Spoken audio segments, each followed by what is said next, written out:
Hello chaps, and welcome at the second episode of the Dutch Spitfire, the channel about modeling and history of the air war during World War II. This is the first part of the build of the Airfix 1/72nd scale Spitfire Mark 1A in the colors of Squadron leader Rupert Lee of 66 Squadron. Instead of explaining how I built the kit, I will place Rupert Lee, his Spit R6800 and 66 Squadron in its historical context of the Battle of Britain. In this part, I will tell you a short history of the development of the Spit, the first operational missions of the war, and give you a small overview of the Battle of Britain. So sit back and relax as I take you back in time. In the interbellum, and especially in Britain, there was an all-out belief that the bomb will always get through, as phrased by the British politician Stanley Baldwin in 1932. A bigger bomber force than the Germans would hold them to go to war with England, so was the thought. There was a lot of discussion, and combined with the effects of the Depression, the RAF never succeeded in creating such a huge bomber force in this period. It was ironically Neville Chamberlain who made himself strong for creating a home defense force which could intercept a fast bomber. Together with Air Marshal Sir Hugh Dowding, he eventually succeeded in forcing the RAF to create a strong home defense. It's in this light that in 1931 the British Air Ministry asked for a fast fighter which fits in this idea with specification F730.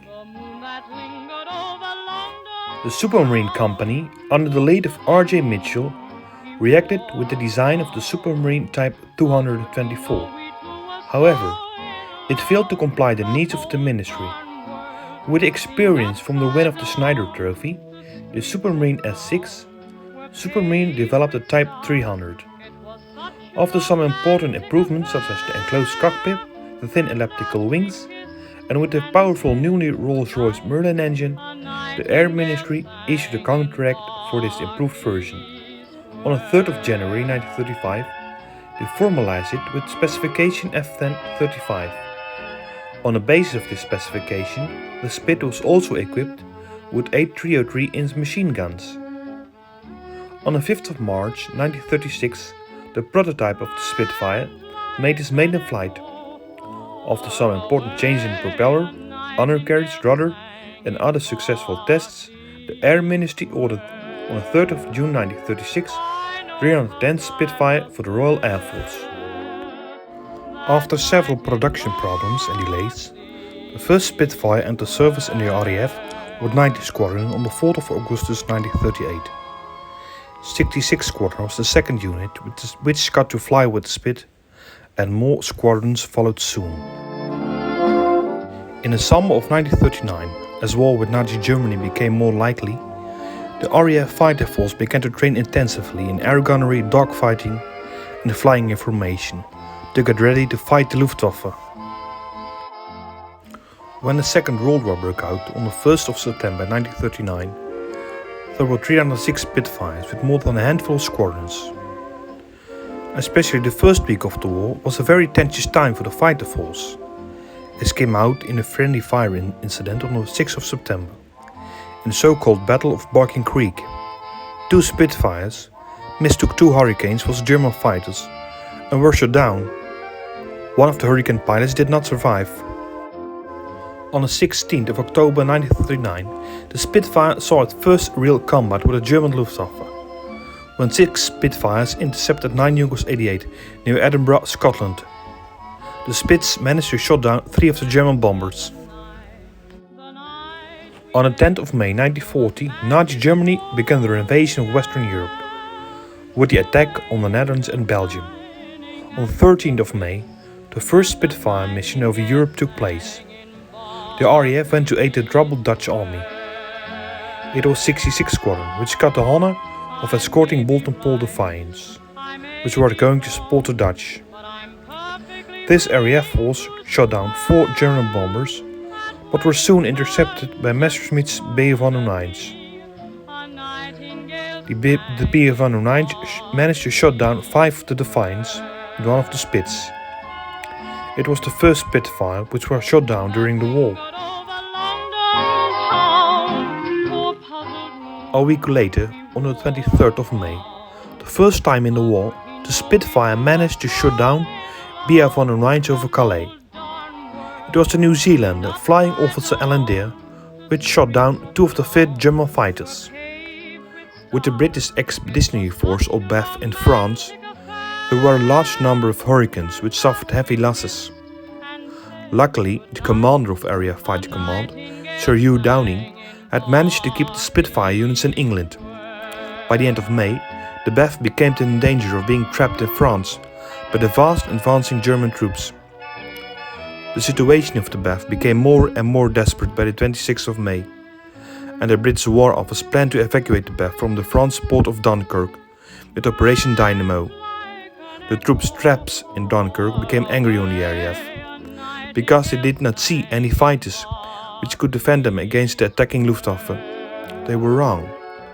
Most of the aerial fights took place far away from the beaches. The bombers had to be intercepted before they could reach Dunkirk. As of the huge losses of the Hurricanes over France, there were only the Spitfires from England which could defend them. It was for the first time that the Germans faced a plane in large numbers, but was evenly matched by theirs, and so the Spits gave the Luftwaffe a hard time reaching Dunkirk, and in doing so, it became the first real setback for Hitler's Luftwaffe. But it happened not under the eyes of the troubled ground forces.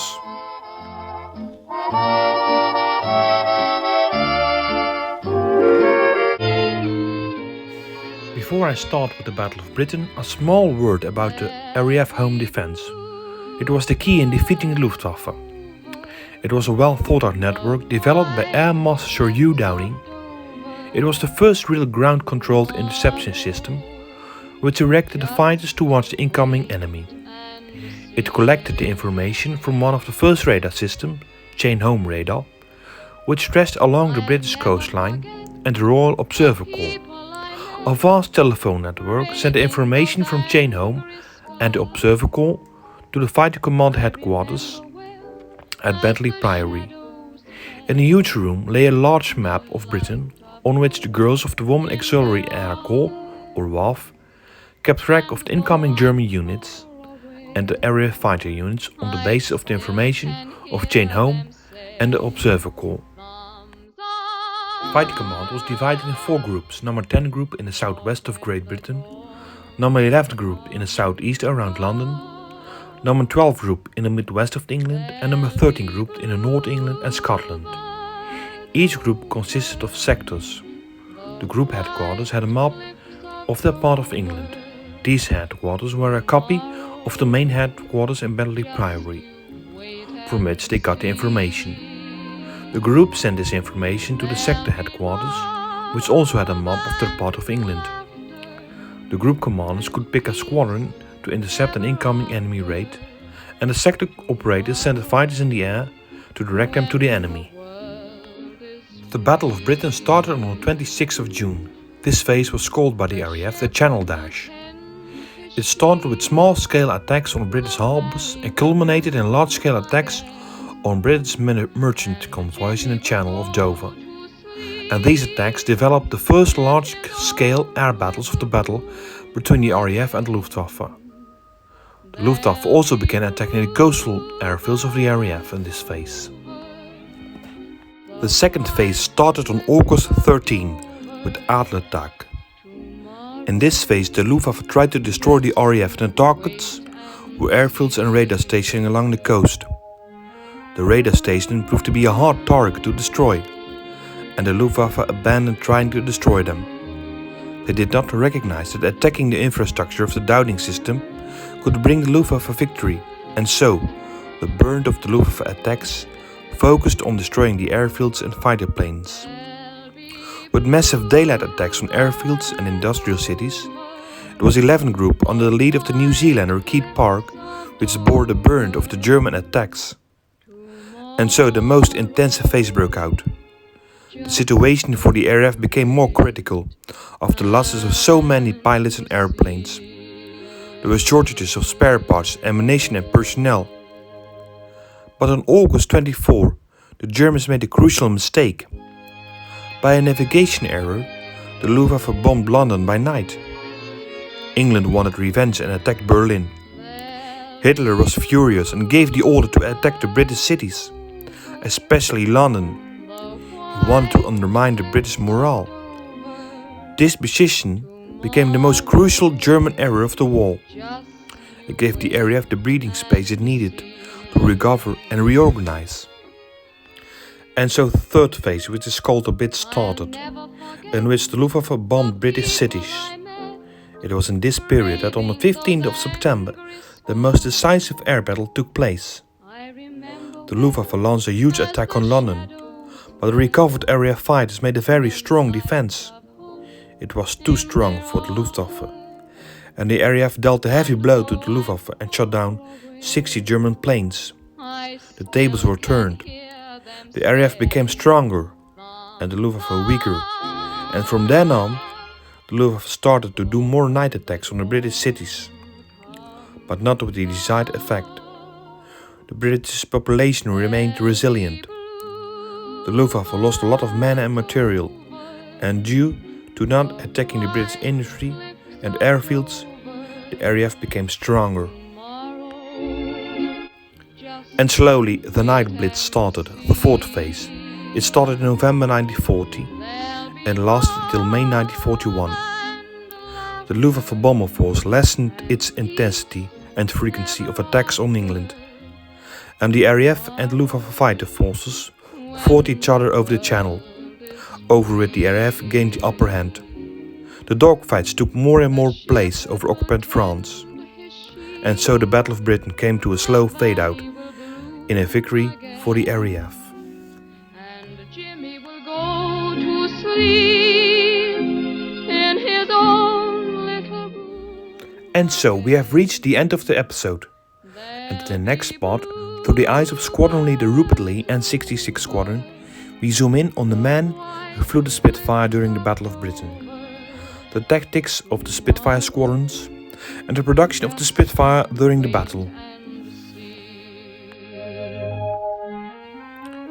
If you want to know more about the Battle of Britain or the Spitfire, I have in the text below a large part of reference material and sources which I have used in making this video. And if you like what I'm doing, like and subscribe. Till we meet again.